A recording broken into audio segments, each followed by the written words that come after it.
Fala galera, tudo bem com vocês? Galera, nós vamos dar continuidade então ao estudo de zoologia, né? E hoje nós vamos estar falando então sobre esse filo dos anelídeos. Então as características gerais dos anelídeos é que eles são triblásticos, né? Então agora vai ser uma constante nos filos que a gente estuda agora, né? Lembrando que isso já acontecia com os plateumintos, nemateuminto, com os moluscos e também agora com os anelídeos. Eles são celomados, assim como já eram os nemateumintos, né? Na verdade, os nemateumintos eram pseudocelomados, mas os moluscos e os anelídeos então são celomados. Eles possuem então simetria bilateral, que também já é uma característica dos moluscos, também é uma característica dos plateumintos, dos nemateumintos, dessas espécies meio vermiformes, como assim dizer, né? Que tem corpo em formato de verme.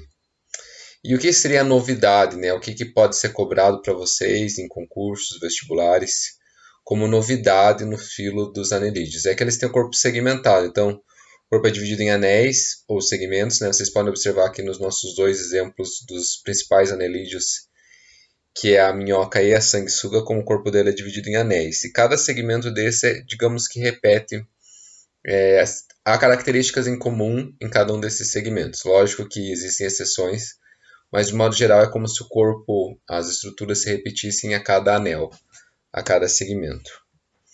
Elas possuem também, já como os outros grupos que a gente tem estudado, já desde dos, dos nemateumintos, né? Os nemateumintos, os moluscos, né? Eles têm o sistema digestório, então, completo, né? Com boca e ânus, né? Então ele vai ter boca, papo.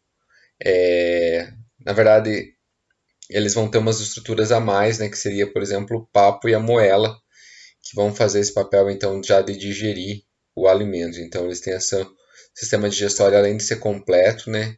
Começar na boca e terminar pelo ânus, ele também tem algumas estruturas a mais, né? Presentes que vão ajudar na digestão e vão permitir que ela faça um melhor aproveitamento, então, do alimento. Ela também vai ter outra coisa interessante, é que o sistema circulatório vai ser fechado, ou seja, o sangue vai correr por meio de vasos, né? Nos moluscos a gente via isso, por exemplo, só no grupo dos cefalópodes, né? Das lulas, dos polvos, não é em todos os moluscos, né? Na lesma no caramujo, né? O sistema circulatório não é fechado, mas nos polvos, né? Nas lulas e no cefalópodes, então, né? Que a gente diz assim, né? No náutilo também, o sistema circulatório era fechado também. E é o que ocorre nas minhocas. Então ela vai ter, digamos assim, vasos dorsais e ventrais, e entre esses vasos vai ter, digamos, vasos laterais que vão funcionar como se fosse, digamos, corações, né, que vão ajudar a bombear esse sangue. Né? Elas não vão ter um coração assim exatamente como acontece nos mamíferos, nas aves, por exemplo, né? Mas assim, ela já tem, digamos, um pré-coração, digamos assim, uma espécie de coração. E eles também têm um sistema excretor que em cada anel vai ter um nefrídeo, né? Uma estrutura lá que já vai funcionar quase como funciona o nosso rim, né? Reabsorvendo aquilo que o corpo vai reutilizar e eliminando, né, por meio desses nefridióporos, né? Ele vai acabar eliminando aquilo que o corpo não utiliza, né? Fazendo então a excreção do animal. O sistema respiratório vai ser cutâneo ou branquial, né? Branquial, então, nas espécies aquáticas. Né? Cutânea é aquela respiração básica pela pele por difusão, então o oxigênio vai chegar até vai ser vai chegar até os vasos, né? E o sistema nervoso, ele também vai ter um sistema nervoso ganglionar, que também é parecido com as demais espécies que a gente já estudou, né? Os demais filos, né? Como os nemateumintos, os plateumintos, que já tinham essa espécie, digamos assim, de cefalização, né? Digamos que o sistema nervoso já começa a se concentrar, a formação do sistema nervoso central, né, uma pré-cefalização, digamos assim, né? Então ele vai ter esses anéis, assim, semelhante ao que existe lá na lombriga, né, nos nematelmintos, ele vai ter um anel, né, que vai ter esses gânglios cerebrais e vai ter mais alguns gânglios também, que vai ser, digamos, o sistema nervoso central dele. E desses gânglios vai partir o cordão nervoso que vai, então, inervar todo o corpo do animal.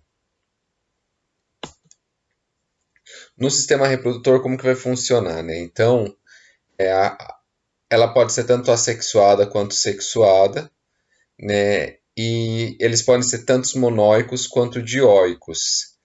De modo geral, a maioria vai ser monóico, né? As espécies que a gente conhece, como a minhoca, né, e a sanguessuga, elas vão ser dioicos, monóicos, ou seja, todos são hermafroditas, eles vão ter o gameta masculino e o gameta feminino ao mesmo tempo.